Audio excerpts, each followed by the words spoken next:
Hey everybody, Ben here from Cinderblock Studios, and I'm back because you waited for it, for the Fundamentals of Landscape Design, Part 2.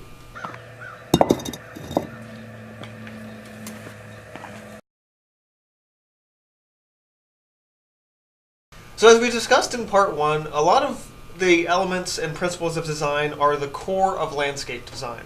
But in this part, I wanted to kind of dive into some more techniques and sort of philosophies behind creating that kind of cut across not just landscapes, but a lot of things in general. So the first of our fundamentals today are details. Details are very important in any type of art, but especially so in landscapes. Very easily, detailing a landscape can make a very boring painting into a very interesting painting.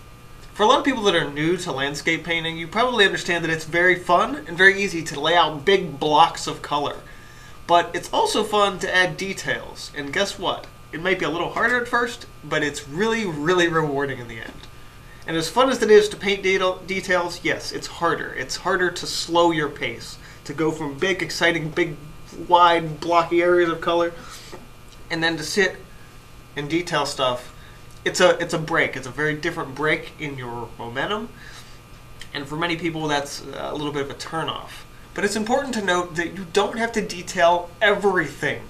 Being more selective with what you're detailing in your piece can really go a long way here.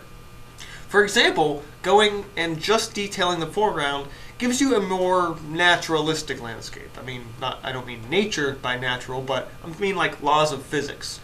You're going to see more details the closer you are to an object, and the further it is from you, or the viewer in the painting, for example. Everything in the background, you don't have to detail much or really at all. You can let those things in the background just be the big blocky areas of color, and that looks fine. However, detailing more specifically can really focus the viewer's attention exactly where you want the viewer to look. I did this recently in my painting Kingdom of the Wind, where I specifically added more detail in the city, sort of in the center of the piece, actually leaning a bit towards the back as well. And I did a little bit less detailing and a little bit more shadowing in the foreground to focus the viewer's attention into the center rather than into the front. So in addition to just saying, okay, add details in your piece. Alright, sure, fine. But what else can I really do to really bring some life into my work? Well, simply put, people, animals, buildings. Over the years, I realized that when making a landscape, that just to paint a big open scene, you get lost a little bit, but not in a good way. You kind of just don't really understand what scale it is unless you have some sort of an recognizable object that you can go, oh wow, that's a lot bigger of an area than I thought it was. Let's be honest, rocks can be any size, trees can be any size, clouds can be any size, so unless you have something that is really universally recognizable, like an animal, a person, or a building like Bob Ross used to do a lot of log cabins, it's like, oh, okay, I kind of see how big everything is now. Now, a lot of artists, specifically those that work in acrylic like myself, will tend to prefer nice, sweeping areas of color that are smooth, that don't have a lot of brush strokes or texture to them. However, playing a little bit more with different types of brush strokes and thicker paints like heavy bodies, or even the addition of a gel medium to kind of build up a little bit more texture on your piece is something that artists have been doing for a very long time. So in addition to heavy body acrylics, also traditional oil paints will allow you to create big, thick impasto brush strokes that really add an interesting level of richness and depth to your painting. Not something you're going to be able to see online, but it's definitely going to be something that your audience will be able to see in person, anyone that's seeing your work in a gallery or at a show somewhere. Not a lot of people actually realize that Van Gogh's Starry Night painting, which is a very iconic piece in and of itself, but that painting actually uses a lot of thick paint to achieve what isn't really visible in just a digital photograph. I want to make note here though that just because I'm kind of talking about traditional media here in terms of brushstrokes and landscapes, it's not something that is completely devoid in digital art. This is one of the things why I love artist Noah Bradley's stuff, specifically because he really takes the time to create those interesting brush strokes in his paintings. Usually involves a couple different kind of texture brushes in Photoshop, but it still does the exact same thing. It gives the viewer a lasting impact and more textural variants to look at something and not just go, oh, that's a flat painting. It's like, no, look at the rich and depth to all of this movement that exists within, say, a cloud in this example. So whether it's somebody contemporary like Bradley or somebody more historical like Van Gogh, it's important to kind of be in touch with what exists out there in art and art history to know just what the possibilities are. A lot of artists back in the day, they didn't have a lot of options, but we do today. So you can really kind of pick and choose exactly what you want to do with your work. And whether you're doing digital media or traditional media, it's important to choose your brushes wisely, both in the texture of the brush, whether that be a stiffer brush or a smoother one, as well as picking something that is the right shape for the look that you're trying to achieve. So if you're using brushes of any kind or just thicker paint to build up different texture in your piece, you might be thinking, okay, so I guess texture is another thing you can really kind of do in your painting. It is. So next we're going to be talking about texture and glazing, but I think we need a change of scenery for that. Glazing, put simply, is using a transparent color or relatively thin paint to build up a subtle complexity in your painting. While glazing in a portrait can be really useful to build up unique subtleties in skin tones, it can be harder to see how it could be used in a landscape, usually at first. It took me a while myself to figure it out. Water, some skies, and other lighting effects like big rays of light can be used in landscapes and using glazes to add a really unique overglaze or even underglaze to create that rich depth in your painting. Plus, it can be used to really kind of showcase specific light or specific color in your individual landscape. Texture effects, on the other hand, I'd say are more acrylic-based than they are based around any other media. I want to make note here, though, first that we're talking about actual texture here, not perceived texture. We talked about perceived texture in part 1, and perceived texture is generally very important. Actual texture here, in this case, using, again, thick mediums, gels, even just thick applications of paint, it's not necessary to do this. It doesn't necessarily make or break a good landscape design.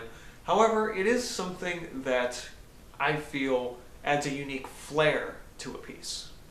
Plus, with any technique used to add a little extra flair to your piece, it's definitely possible to overdo it. It's actually very, very easy to do it with texture. So if you're going to start using texture in your paintings, do it slowly. Add a little bit of things up over time. Don't just start buying stuff and going nuts. Now our next fundamental is something that I've really kind of worked into my paintings a lot in the past, I would say, 5 to 7 years. And it's that thinking about reality is kind of important. It's something that I've come to call the visual suspension of disbelief. Now, all paintings, regardless of medium, regardless of technique, should have some basis in reality. That's actually really important, so I'm going to say that again. All paintings must have some basis in reality to seem believable. Beginners, I find, hate this advice. They hate it because they're like, I'm just going to paint the way I want to. It's like, yeah, okay, fine. I did that for a long time. And after a while, it gets old. And it's like, why don't my paintings look good? It's like, well, because you're ignoring reality. In literature and film, the suspension of disbelief is used to describe the feeling of how real does the world feel. It doesn't matter if you're in space. It doesn't matter if you're in a fantasy kingdom. It doesn't matter if you're in a school for wizardry. It has to seem at least a little bit real for you to kind of be taken along on that story and on that journey. So, for the visual suspension of disbelief, physics and the laws of nature do still need to apply. Grass usually grows in low-lying areas where there's water. Rocks, even if they're big, crazy towers with multiple segments, should still have a balance point. And light and shadow always looks the same, even if you're in a fantasy world. So the next really important factor is to be able to tell a story with your work. Now, telling a story cuts across a lot of mediums. It doesn't just apply to landscapes. But I feel like that landscapes can be harder to think about and harder to implement at first. Now, we kind of touched on this briefly when I talked about people, animals, and buildings in terms of putting scale and story into your work that way, but there's a little bit more to it than that. If your piece is lacking one of the aforementioned elements, people, building, then it still has to tell a story to some degree. So whether that be something as complex as there's this thing in this weird structure that maybe isn't a building, or even something really simple like there's a big looming cloud casting a giant shadow over a hillside. That is part of that story too. What I love about landscapes is they're an incredible platform for storytelling, especially when you have a good story to tell. I've learned over the years that if you're just making something that looks pretty, that's nice, but people are going to lose interest pretty fast. However, I should note that story, in many cases, is probably one of the least important concepts to kind of learn in terms of learning your fundamentals of landscape design. Yes, story is very important, but it's more important to get the other stuff out of the way first before you start thinking about story. Put simply, meaningful art is good, but not when you ignore everything else. Now, we've covered a lot of stuff here today, so let's take a quick review.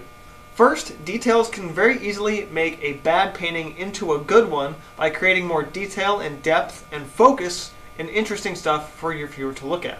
Using people, animals, or some kind of structure can start to give your piece a level of scale as well as a little bit of an inkling of a story. Playing with different types of brushstrokes as well as different viscosities of paint will allow you to create more interesting and textural paintings. Glazing with colors that aren't just opaque and are more transparent lets you build up complex colors and subtle contrast.